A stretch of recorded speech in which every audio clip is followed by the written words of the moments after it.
welcome back to the Nerdwide podcast, episode 152. Video watchers, you're seeing a whole new layout here. We've got our logo up here in the corner between Chris and I. We got all of our socials down there. Just easy peasy. We're back. We got a little upgrades. You know what we're talking about in the pre-show. 150 episodes. It's time. It was time for an update. Time to make things a little bit more professional. On the audio side of things, we're literally everywhere you get any kind of podcast. We're on iHeart. We're on Spotify, Apple, Amazon, Audible, which I guess Audible does just more than books. So who knew? But we're there. We're still as unprofessional as we were audio-wise. It's going to happen. If the audio is terrible, though, let us know in the comments down below. Can't fix it. Don't know if it's broken. So if there's any way we can make it better, let us know. But video, we're here. We've got some fun new things for the future. Maybe there's a 3-people screen if we ever have a guest on. Who knows? Who knows? So I'm just saying. I guess actually, technically, that would work for our video when I share video and stuff too. Yeah. So yeah. Just something to think about. But welcome back to the Nerdwide Podcast. This is episode 152. I'm your host, Tyler Haynes, with my good friend and co-host, Chris Rivers. Now, Chris, it's been a couple of weeks. We had some computer issues on my end. Very slow, bogged down, turns out. Having, 150 plus episodes on my hard drive will slow down your PC. So who would have thought? Never would have thought that. But no. I'm not the biggest computer guy, but that's what did it.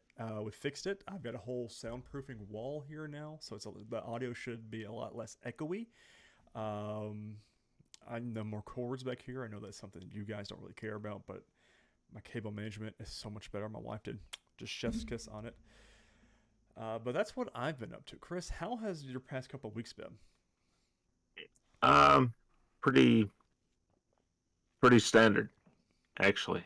I just finished earlier today, by the way. I know we'll get to this. Watching the last 2 episodes ever of Young Sheldon. Oh, because it's done. I've seen. So that was Thursday night, I think. I think it was Thursdays. I don't know. I DVR it, so. Well, I did see that Jim Parsons made a little cameo at the end of it, which I think is full circle kind of thing. And he and Mayim Bialik. Yes. Oh, yeah. What a time. Did you cry? No. Didn't cry. Did it end on a good note, though? Or a good, as a TV series could end, did it end okay? It ended okay, yeah. So nothing aggravates me more than spending so many years of my life watching a TV show and just end flat. Looking through The Flash. So, it's just not okay. And with this one being a prequel, it kind of left off at the very end. You see him get to Caltech. Oh, well, that's pretty cool. And he just kind of walks on towards the campus, and that's the end of the show. Because, I mean, from there, you know what happens. So. Right. See, we've watched a lot of we finished The Circle season, I think 6, Ghost finale season 3, which they've already said, hey, we're coming back in the fall. So I was like, oh, good, we don't have to wait for long for it. And then Welcome to Wrexham season 3 started up, and all about soccer and football right now. So watch some movies, which we'll talk about later, which I've already seen several times before, some of them. But let's get to the housekeeping, because we've got a lot of different things to talk about here. Don't forget to subscribe to either our YouTube or podcasting service of your choice, and I mean any service of your choice. Like I said earlier, if you enjoy the show, make sure you leave us a thumbs up on YouTube. Share it around all your favorite social media platforms. The more eyes and ears we get on this, the better for you. We can improve the show and things like that. We can do advertising, Patreon, that kind of stuff. If you don't enjoy what you see or hear, let us know down in the comments. If there's things broken, let us know. Suggestions, comments, anything drives engagement up as well. If you want to do more, you can always go to patreon.com/nerdwide. 3 different tiers for 3 different monthly subscription values. You get the show early. You get it ad-free whenever we do get ads. You get suggestions on what you want us to watch, talk about, review, that kind of stuff. That is the place to do it. That is the best place to get in touch with us as well. But yeah, we've got a lot of fun things coming up. My Adventures of Superman starting to come out. The Boys season 4 is going to be here before you know it. Superman and Lois, we don't know. This fall, we don't know what the format's going to look like on it. Deadpool and Wolverine comes out in 2 months, which we're buying our tickets tomorrow, and I'm so excited. There's going to be the biggest group of us yet. So Yeah, 10 people. 10 people.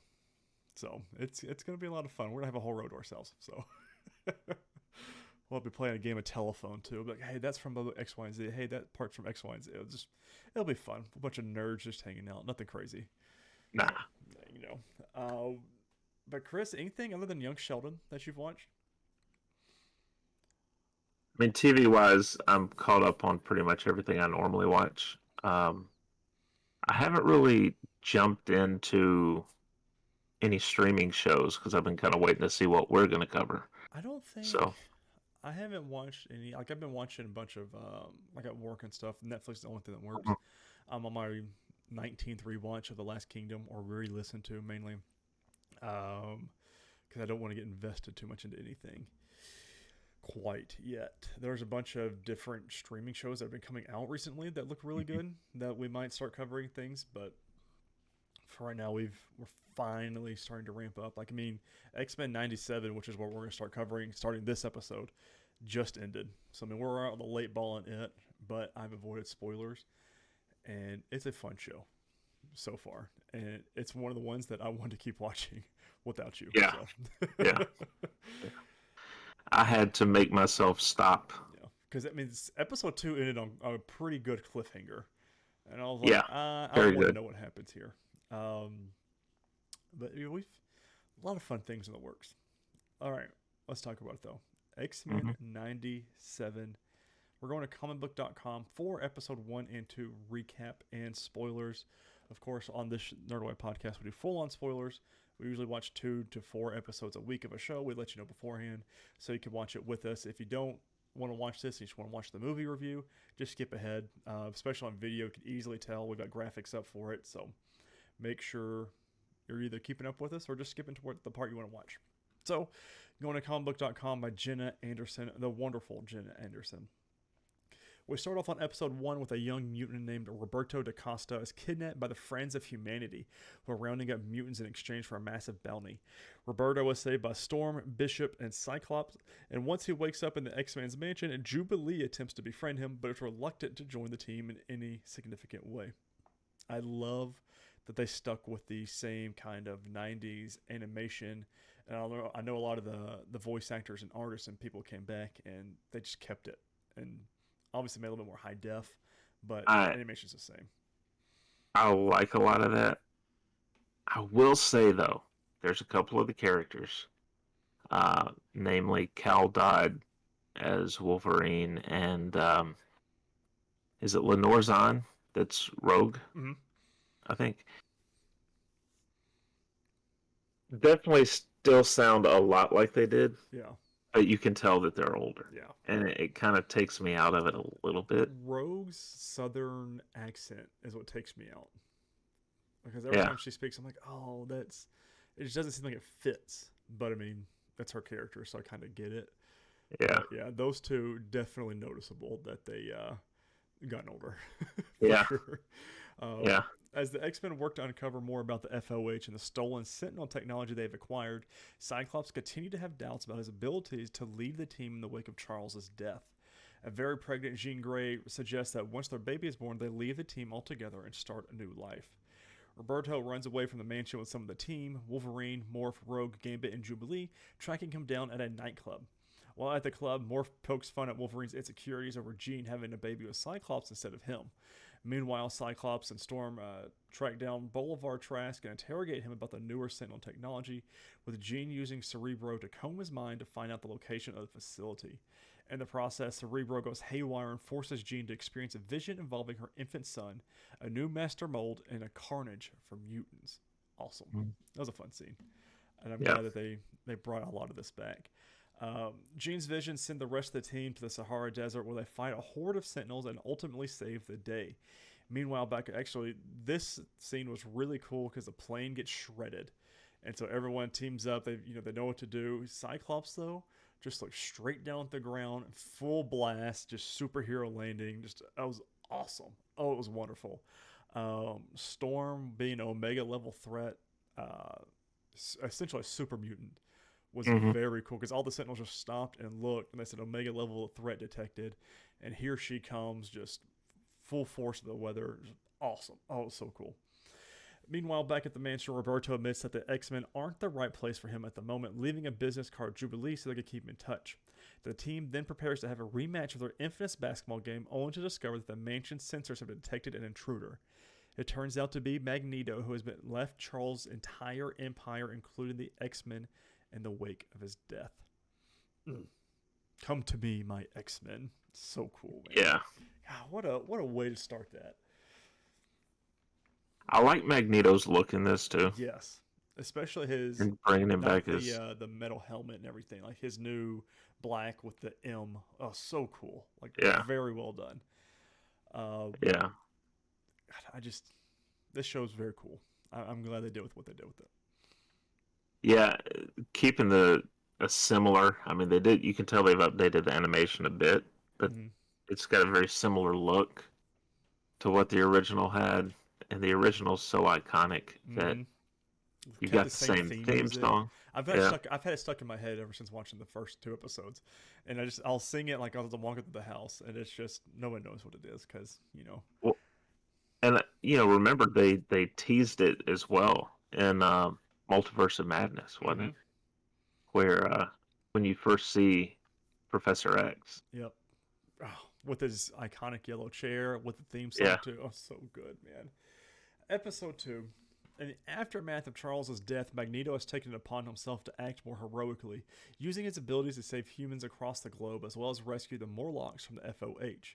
Despite this, parts of the human world want to put Magneto on trial for his past crimes, and the X-Men are divided on whether or not to trust him. Now that Magneto has arrived, Cyclops and Jean are uncertain about whether or not to leave the team. Jean privately tells Storm that she is anxious about their baby being born a mutant. Storm fully understands her worries and remarks that she has wondered what it would be like to be a human, but is happy about the family she acquired as a mutant. Meanwhile, Magneto and Rogue grow closer in part because Magneto insists she can use her powers without harming him. And they had like a little bit of a fling back in the past that Gambit does not know about. The government arrives to transport Magneto to his trial, with some of the X-Men joining his side as backup. Among the anti-mutant protesters outside of the trial is a FOH member who dons a mask and a supersuit as Executioner. In front of the trial, Magneto gives a speech about the history as a man and a mutant, but is interrupted when protesters breach the facility. The X-Men try and de-escalate the situation, fighting off Executioner, while Storm and Magneto protect the judges. Storm gets hit by Executioner's dart, which is later revealed to be filled with enough radiation to completely depower a mutant. This angers Magneto, who transports the Executioner and the judges into the atmosphere, threatening to kill them, but ultimately showing them mercy. This convinces the United Nations to give Magneto a full pardon, as well as begin conversations to fold Genosha into their jurisdiction. Meanwhile, Wolverine and Jean stay at home, which gets complicated when Jean goes into labor. They drive to the hospital where a doctor refuses to treat her because she is a mutant. Cyclops and Rogue arrive, and Rogue siphons the doctor's medical expertise to help perform the delivery herself. The birth is a success, and the baby is named Nathan Charles Summers, which, if you know from the comics, big character coming up, and is very much a part of it. Back at the mansion, Beast confirms that Storm is depowered for the foreseeable future. She decides to leave the mansion, writing a goodbye letter to the team. We see flashes of the team, Cyclops watching over Nathan, Rogue and Magneto touching without her gloves to the chagrin of Gambit, and Morph and Wolverine bonding. As Jean finishes reading the letter to the team, they refuse to accept that she's really gone. Just then, the doorbell rings, but it's not Storm coming back. It's another Jean who desperately needs the X-Men's help. Yeah. Oh, I wanted to be like, okay, play next episode. Because is she from the future? Is she from the past? Is she from a different multiverse? What is happening here? And we'll find out eventually. But right now, so many questions. I wonder when they put the episode together, because as I'm watching the breach of the UN, I'm thinking, I wonder if another breach had anything to do with this. Yeah, right. You know, That was a very cool scene too of him putting them in the atmosphere. Because like, okay, Magneto's gone back off the deep end, and it's gonna be Magneto versus the X-Men again. But but he's like, mm-mm. He's like, I get. He goes, when you're up here, you can see how big the world is and how small our problems are. I'm just like, oh, you get it, buddy. You get it. but you wouldn't have been able to blame him if he had just Uh-uh. wiped all of them out at that No, point, because it's like, and you understand why people would be fearful, because there are bad mutants, right.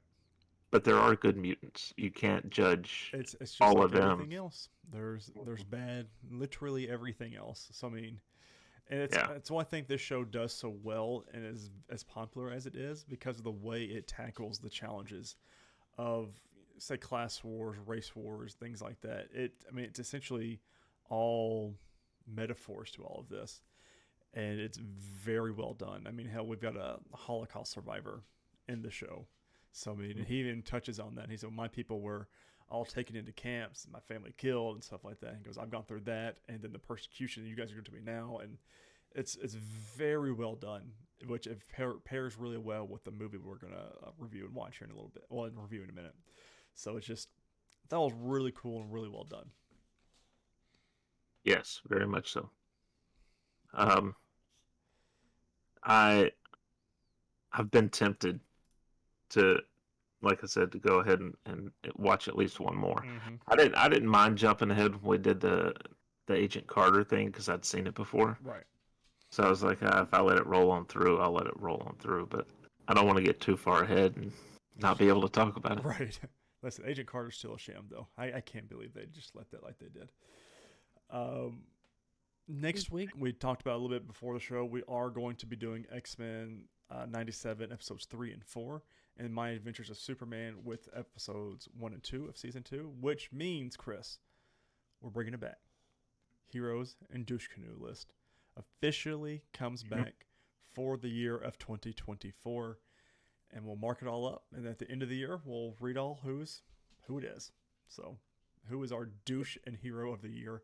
I cannot wait because we've got a lot more TV shows to go through.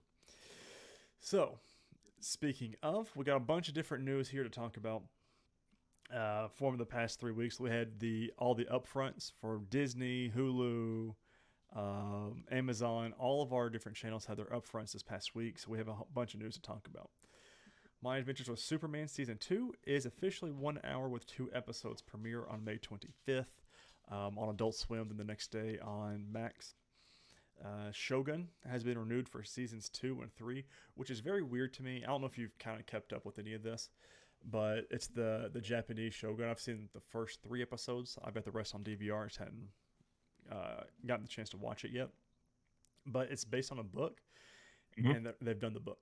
And they said when it was releasing weekly, like, we've got no plans. There's nothing else to do. This is it. We're done. But it's been renewed for seasons 2 and 3 now. So Hulu said, or FX said, no. We're gonna milk this little cash cow a little bit more. Yeah, we're gonna make it 2 and 3 seasons. So curious to see on that. I need to watch it and finish up and get caught up on it. Gen V is on an indefinite hiatus due to the passing of Chance Perdomo. They put a tweet out a couple weeks ago. I'm gonna read it here from the producers of Gen V. As we continue to navigate the tragic loss of Chance Perdomo, everyone at Gen V is determined to find the best way to pay respect to his memory. We will not be recasting the role because no one can replace Chance.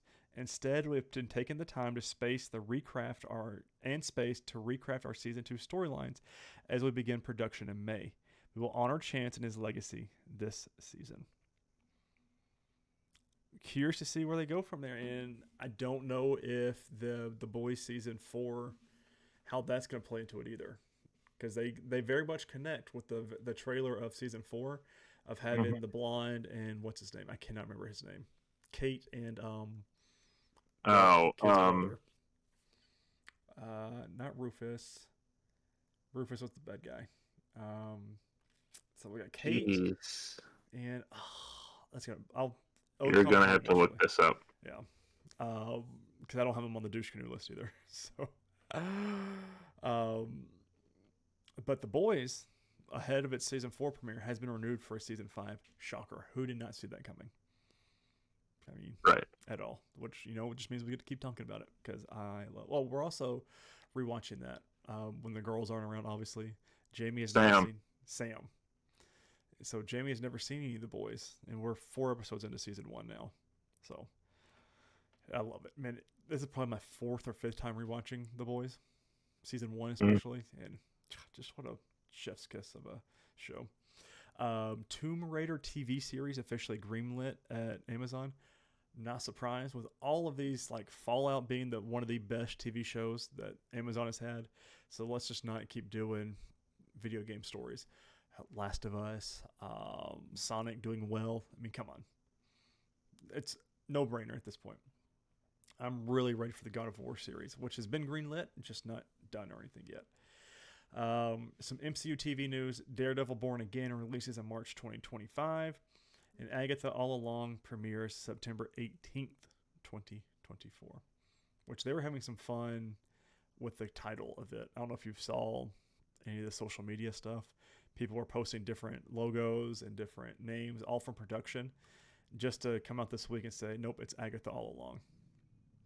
Because just, I guess it goes to the character. Yeah. I don't know. It was a Maybe. weird strategy to do that, but Maybe. whatever. I saw a shot on social media. I can't remember where of what Pyramid Head is going to look like in the Silent Hill. Mm-hmm. I did see that. So I'm not watching it, so no, you're not. no, God, no. Come on, Tyler. The Silent Hill games are horrifying, and because I mean, those are what from '90s, early 2000s, like PlayStation 1 generation, and even then, like all blocking and everything is still terrifying. I don't, oh God, I mean, I'll probably still watch it because it's a video game thing, and I really hope it comes out, Halloween time. I haven't really kept much attention to it, but I mean, I guess we'll have to. Depends when, Yeah. it depends when, not Ghostbusters, Ghost Books, Ghost Bumps, Goosebumps. Jesus, I was like, I was getting stuck on Ghost for. I didn't know where you were going with that.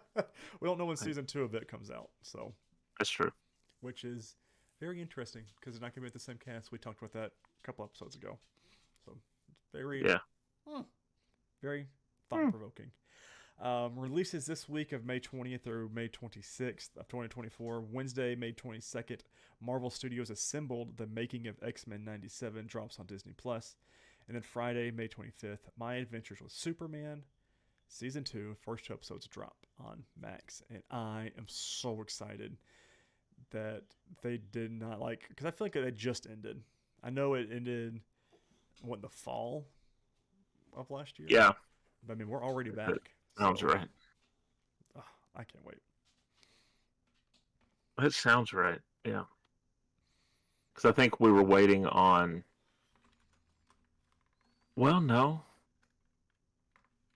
It might have been a little later because it feels like it was after we finished the Santa Claus stuff and before Echo. Was it in there? I think so because when I was putting all the episodes up and loading it for Podbean, our podcast servicer, I was going through a lot of this stuff. I feel like it was in the 30s episodes. Okay. This is 152 now, so I mean, what's that? How many? Yeah, I mean that'd be right around the fall time. Okay. So, So, movies. Have you watched anything else? Well, Chris, yes, I have. So last night I get a couple of our friends of the superhero sub that goes and watch all our movies with us.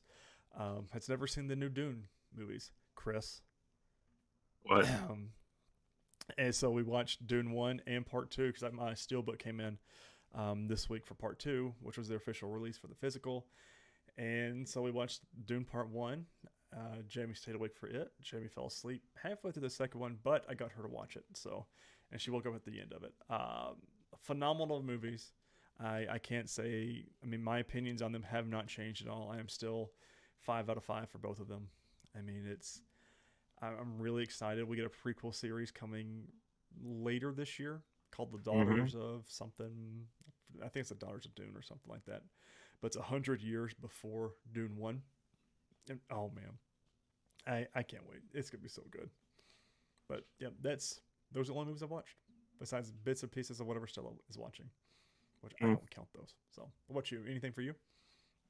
No, I was busy with work Mm, and yeah, TV stuff, getting caught up on some of it.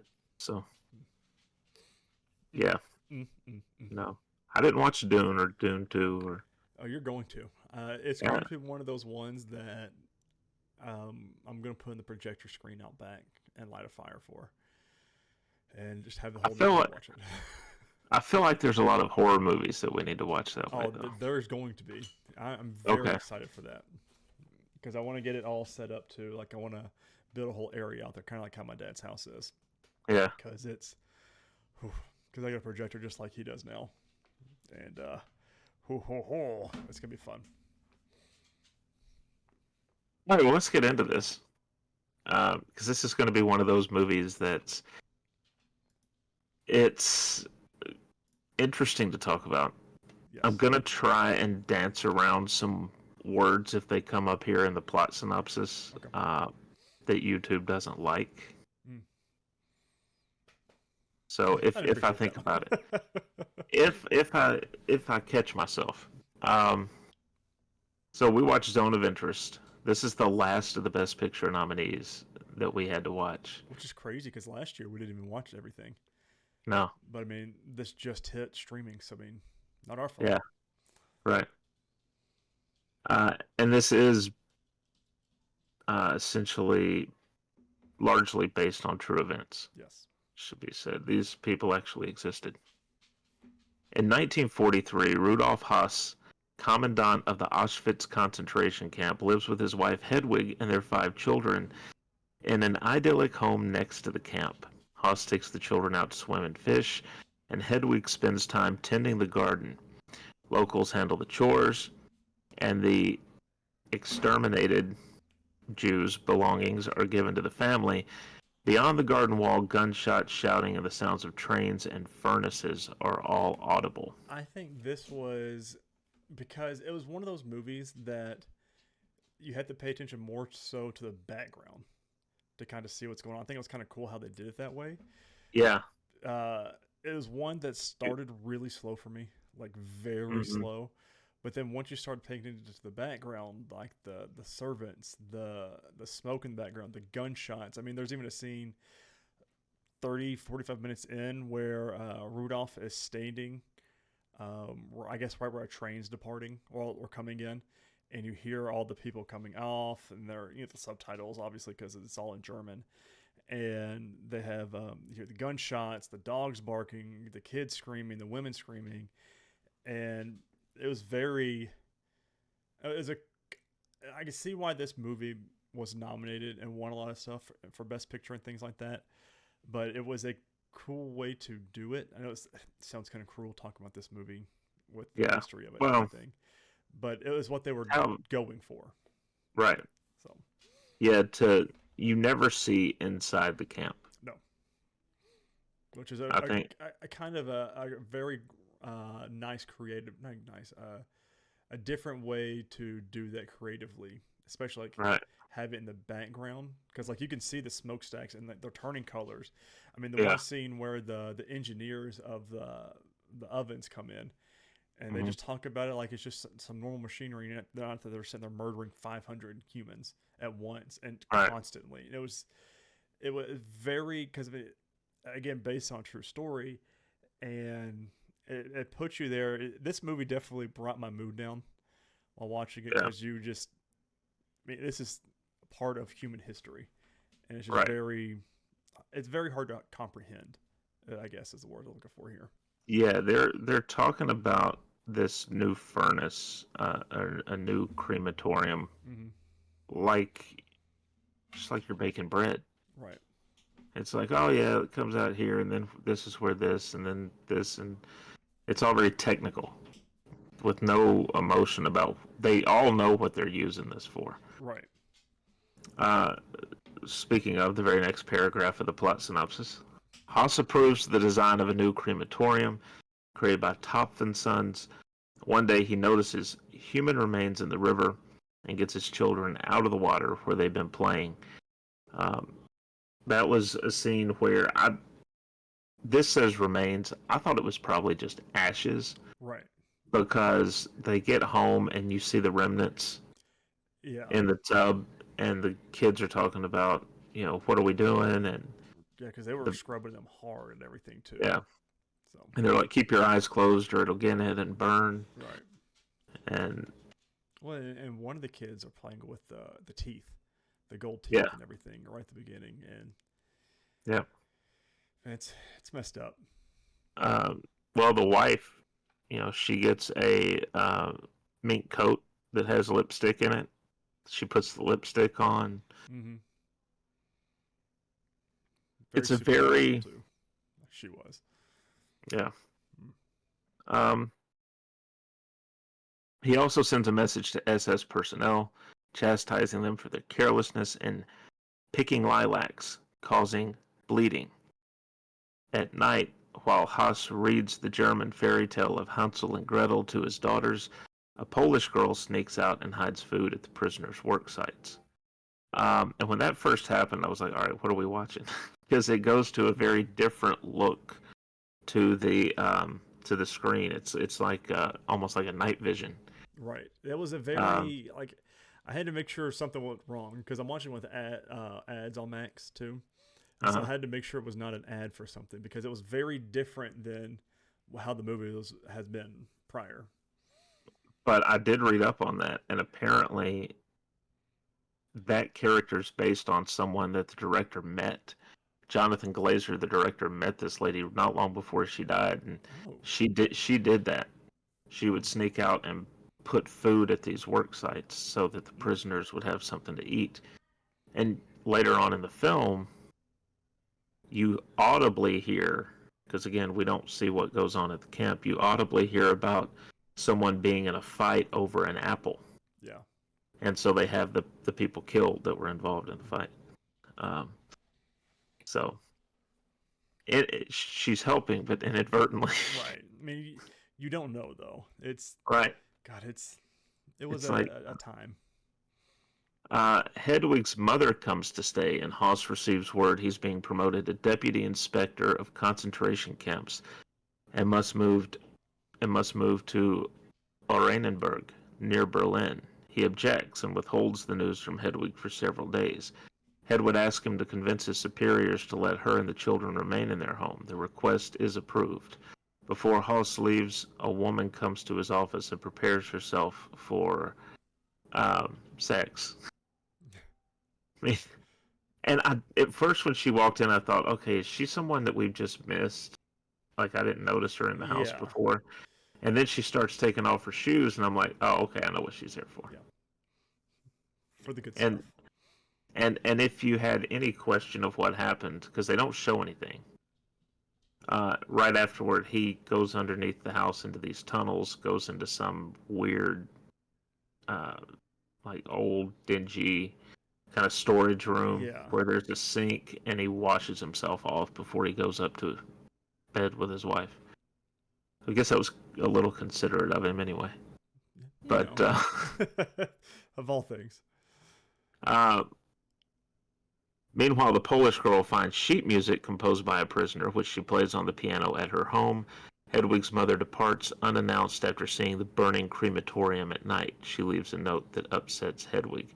And I don't think we ever really find out what's in the note. Mm-mm. Uh, but she not only sees this crematorium working at night, but I mean, you're still hearing everything that's going on. Yeah. And on that particular night, it seemed more audible than it had been at other times. Yeah. Uh, I don't know why though. I don't know if that I missed something, but it was definitely more. It was louder. Yeah, So I think they're trying to convey it a little bit more. I think. maybe. And it could be that this was a group that they put in there while living. Yeah. And in Berlin, in recognition of his work, Hoss is at task by Oswald Pohl with heading an operation named after him that will transport 700,000 Hungarian Jews to work at the camps or be extinguished. This will allow him to move back to Auschwitz and reunite with his family. He vacantly attends a party organized by the SS Main Economic and Administrative Office. Afterwards, he tells Hedwig over the phone he spent his time at the party thinking about the most efficient way to gas the attendees. Mm. This guy is severely messed up in the head. I mean, you would have to be running this kind of camp and everything. You have to. Yeah. Mm. As Haas leaves his Berlin office and descends a stairway, he stops, retches repeatedly, and stares into the darkness of the building corridors. In the present day, a group of janitors cleans the Auschwitz-Birkenau State Museum. Back in 1944, Haas continues downstairs, descending into darkness. And that's the end of the film. I read one thing where they said that retching, that dry heaving is him trying to get the evil out. I don't think it was. Yeah, I think it was I don't just see it that way. no, no. I think it was, if anything, it was the last of any goodness probably leaving his body. Right. Uh, although I did look up the real life guy, and apparently after all of this, now of course he's waiting death when this happens, but he's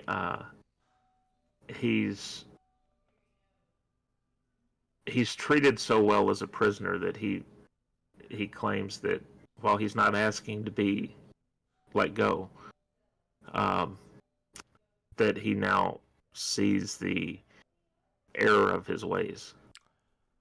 Better Which, late than never. It's I mean, it's it was a few million people that he had a hand in.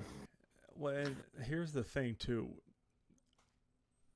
At that time, these people were pretty much brainwashed by Hitler. Mm-hmm. I'm not saying it's too much of a leap from other brainwashed parties here in America would do and could do if given the circumstances. Um, I'm not making that conclusion like at all. By the way, just I'm not saying it's not that far fetched to think about because of Right. what we've gone through the past several years. Um, it's just mm, We touch occasionally. We'll lightly touch on politics, yeah, what's going on. Um, but I will say that watching this, there were people a few years ago when there was a lot of rhetoric first getting started mm-hmm. here in America that had survived the Holocaust that said this is how it started. Yep, And people kind of pushed it aside and everything, and it just, like you said, it's a slow brainwashing. mm-hmm.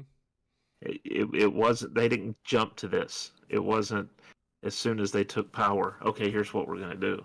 It was, well, first we're going to do this. Yeah, it was a And then, gradual increase in ideology. It's a gradual yeah, increase in the mass murders and everything. It just didn't happen overnight or in a no, week's time or anything. Um, I gave this 3.5 stars. It was a very very slow burn right at the beginning, especially. But then, like I said, like once I started paying attention to more so the background, I was like very interested in it. I was like, oh, okay, this is what's going on. I think it was a perfect length. I don't think it was too long, too short, or anything. I just think if they could have gotten, a little bit more into it to catch my interest more, I would have been okay. But it was a slow burn into it. yeah, But I gave it 3.5 stars for myself. yeah. I gave it 4. Um, This was the shortest movie that we watched. Yeah, This I was thinking that the whole when it ended, I was like, that might be the shortest one. It was an hour and 45, and nothing else was below 2.5. I No. don't think. Um, and oddly enough, this was the one where I was like, I could have probably used about 15 more minutes of some stuff Yeah. to just flesh out some things. I did like the attention to detail, just with the They did fam. very well with that. Well, like there's a scene near the beginning. I think it was maybe the girl from the house that was like their maid or whatever, Mhm. and the oldest son, possibly. They were. You get a distant shot of the house, and everybody's kind of doing, and off to the side, you can barely see them.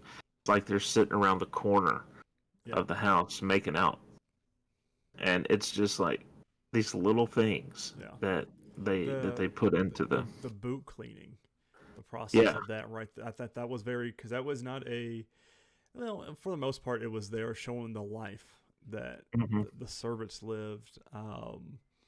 And how they live. I mean, she poured a small little glass of I guess, a shot of alcohol for his birthday, and Yeah. put it on the decanter. And as meanwhile, the other wives of these commanders and everything are talking about, oh, where they get their perfume from, where they get their coats from, and stuff like that. Oh, she said she went to Paris, and X, Y, and Z. It was very, it was, I liked how they shot it, and again, I very much understand how this got nominated for an Oscar and stuff. I just I would say this is probably middle of the road for our best picture review. This is probably Hmm. middle of the road for me. Yeah. Not the worst, not the best though. Yeah. That particular scene that you mentioned where they talk about where they got the coat from, and she says Paris. I think that's because I want to say the person's last name was Paris. Mm, That that was like sewn into the coat. yeah. So So it's just that dark humor that they had about it all right. was It's just very crazy to strange. think about that because that's exactly how it was back then, Yeah. and how those families acted and talked to each other. Just mind blowing to me. Mm. Yep. But that's it. That's the last of the Best Picture nominees. I'm glad I watched it. I don't know that that's something I would revisit a lot. I'd Yeah. probably watch it again in the future at some point. But Remembrance Day and things like that for whenever like the World War II stuff starts coming back around. yeah, That'll be like a good. I think it'll be a good movie for like high school too, because like it's yeah, not too vulgar. But I mean, if you pay attention to the background, then you understand what's going on. I feel like this would be like a right, classic high school history movie. yeah. So Pair it up with Schindler's List and some of the others that. So in a slight tonal shift, just next slight. week, next week we're gonna watch Deadpool. Uh, Getting ready for Deadpool Wolverine, baby. so yeah, that's not gonna be too different, No, right? no, No. not change at all. Uh, Notable news. We got about 9 different items here. Um, Extraction 3 is moving forward with schedules currently being figured out for Chris Hemsworth and Sam Hargrave. Hemsworth, has he come out and officially said, "Okay, I'm back"? Because remember, he put his acting on Yeah, pause. because of the dementia and Alzheimer's thing he found out. And by the way, for those that may have forgotten or don't know, he wasn't diagnosed with them. They just found some genetic predisposition that Right. he could one day develop it. So, and he just decided to spend more time with his family and stuff like that. Which, I mean, Tom Holland's doing the same thing right now. So, Yeah. I don't think like he's ever like officially announced. I mean, he's got Mad Max Furiosa coming out on Friday, Mm-hmm. which apparently is getting like tens and nines across the board. Which I've never watched any of the Mad Max stuff. As far as series and movies that I have not seen, that's probably real low on the list. But um, I watched the newer ones. The original was yeah, was good. so, I mean, I'm excited for a new Extraction movie though. I mean, we loved the first one and second one, especially was it the 21-minute one shot. Prison scene where he's I still go back to that. That is a phenomenal scene, and I have no idea how anybody can do that, and not even be up for an Oscar. yeah. Whatever though, it's fine, not a big deal. Um, let's see. There was something that you mentioned that I was going to follow up on. I can't remember now what it was. Giancarlo Esposito has been cast in an upcoming MCU project. Teases it is not one that has been theorized in the past. He has said multiple times he wants to be in the MCU, and he's in it, but he's like, I'm not telling anybody what it is though. I'm like, you come on, man. Trying to think what it would be. Right. I mean, people have teased a lot of things for him. It's so hard to figure this stuff out now too with the multiverse because they could just have him cameo. He could be anybody. Yeah. So I hope it's a recurring character because he is a phenomenal actor. He's so that I guess he technically with Pedro as Reed Richards, he could be Doctor Doom. Yeah, which I think would be awesome. Because they said they wanted to go a little bit older Yeah. for the Fantastic Four. So, yeah. Who knows? I mean, our next big bad being Giancarlo Esposito. Please. Probably work out better than Jonathan Majors. Hey-o. Ralph Ineson has been cast as Galactus in the Fantastic Four. Wonderful casting. Ralph Ineson had a phenomenal year last year with Diablo 4 being one of the main voices in it, and in Final Fantasy 16. Both games I played a lot of last year. And Final Fantasy 16 being one of my favorite games of all time as well. And he is going to be a lot of fun as Galactus. He is a very fun guy, phenomenal actor, and I think he's going to have a lot of fun playing Galactus. So. Yeah. Really good casting there. Here's one I'm very curious about. Noir, starring Nicolas Cage, is officially ordered by Prime Video based off of the comic Spider-Man Noir. We have Nick Cage. I mean, we've had him as his voice actor for Across the Spider-Verse and Beyond the Spider-Verse. Yeah. So, I mean, it's not that far-fetched, but the fact that he's like, okay, let's do it. Let's make a movie with me. And we're getting it. Yeah. So, I mean, it's going to be fun. I think Amazon Prime doing it. It's going to be a good choice. Yeah. Could be worse. So. Yeah. They've got superhero experience with the boys. And we did get that brief glimpse of him as Superman in that horrible Flash movie. Yeah. Did anything ever come of that? Because wasn't he one of the people that said, I never actually... Yeah, never gave my likeness for you guys. So right, I haven't heard anything. They probably just swept all that under the rug along with. Probably cut everybody a check and said, "We're done with this. We settled." Yeah. They'd have to cut them a check because if they're going to release the movie and leave that in there, they'd have to get paid for it. Yep. Cillian Murphy will return to star in 28 years later. Also, another movie / series I've never seen, so we have to remedy that. I know I think that's gonna be one that's going to be on the list.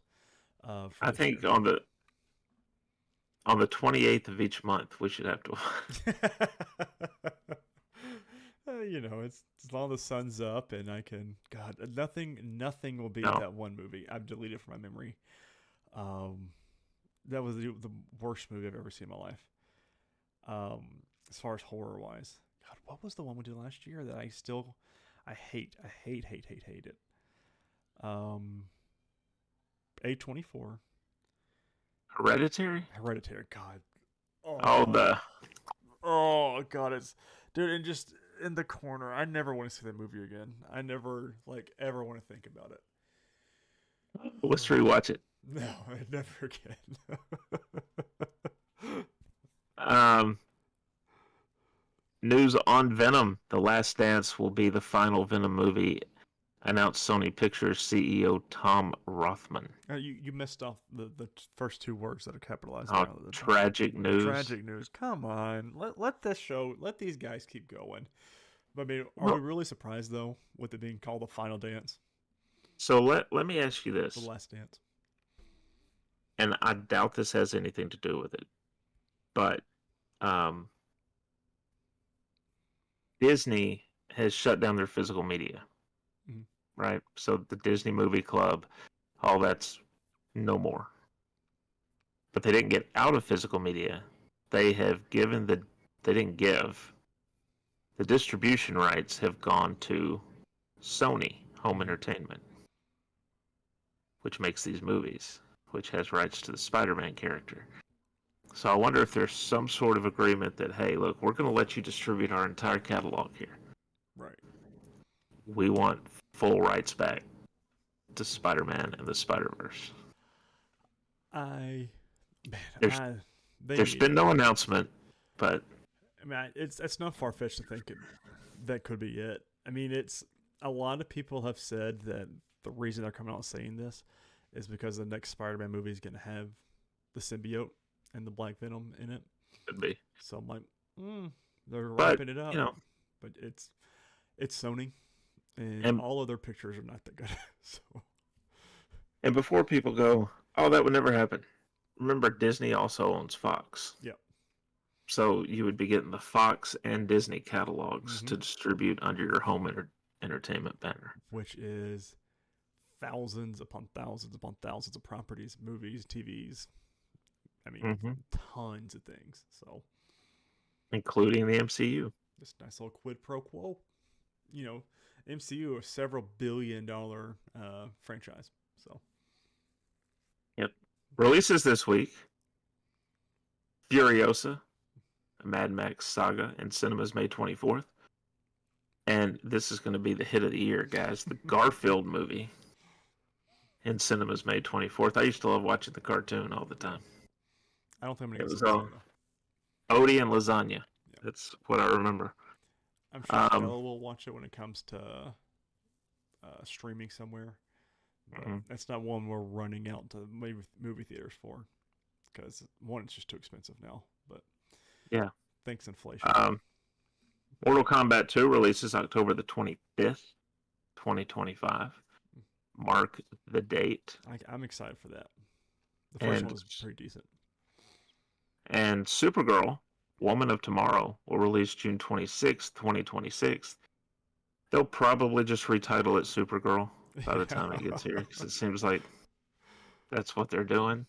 Hey, but... you know, they gotta do something, I guess. Now, am I spacing, or have we cast Supergirl yet? Yes, it's Mila from Jovovich. House of the Dragon. Yes, no, it's from House of the Dragon. I couldn't remember in the moment if they cast her. Yeah, they did. We talked about it for a little bit. Who is Supergirl? James Gunn. Millie Alcock, who played the young Rhaenyra Targaryen in the first season of House of the Dragon. Okay. So she's going to be in Superman as well. Well, is that confirmed? I'm pretty sure that was confirmed. But we don't know for sure. But June 26th, though, or June 2026, 2 years away. So why not? It's they're filming Superman now, and they've got her listed. Oh, so we'll see. They've got a lot of people that's going to be in that movie, and it's one of those things. I hope it's not just convoluted. Hopefully, she'll do well. I would not have been upset if they had gone with the Supergirl that we had in the Flash. I hate it because they're going away from it all. Like they're doing, hey, this is the DCU, or not EU, the CW verse, the Arrowverse, whatever you want to call it. I hate that because, what's his name? Barry Allen from the Flash. Grant Gustin, phenomenal. Yeah. Melissa Benoist, phenomenal. Like I hate that that's what the runs were, and the creatives of WB at the time should be ashamed of themselves for that because, Well, ugh, horrible. I feel like James Gunn is all. Which look, you've got to. It's a two-way street, right? The actors have to be willing to come back, Right. but it feels like they're bringing people in. Not that these folks won't do good jobs, but you're still so close to these other Mm-hmm. performances that people are going to remember. Right. And I feel like had you been able to get Melissa Benoist back for this, do it. Yeah. You know, it's. I think some of it's just no. We're deliberately going to go with someone new to just reset. Yeah. But like you said, those two are beloved for their Mm-hmm. performances as those characters, and you got to try and get somebody to make people forget that. Yeah. I mean, Millie Alcock, great actress. I mean, we'll see. But I mean, it's one of the things too. We've got Tyler Hoechlin will be leaving Superman at the end of this Mm-hmm. year with the new guy next year. So it's a very weird piece because I mean, that's gonna be so close to each other, Yeah. and it's not like it's Brandon Ruth to Tyler Hoechlin or Brandon Ruth from Tom Welling and stuff like that. It's gonna be different. So I'm very Mm-hmm. curious to see how it is. A lot of people did not like the suit, the suit still that we got a couple weeks ago. I thought it was fine. It's him putting on the suit while there's destruction going on in the background. People are like drawing a lot of conclusions from that. I said, dude, it's just a picture. Like they were showing off the new suit, which I think looks fine. He's got trunks on, so what's not to love? So on the outside. But ladies and gentlemen, thank you all so much for listening and or watching this episode of the Nerdwide podcast. Please, please, please, please, please share, like, comment, subscribe on your podcast services, YouTube, and everything like that.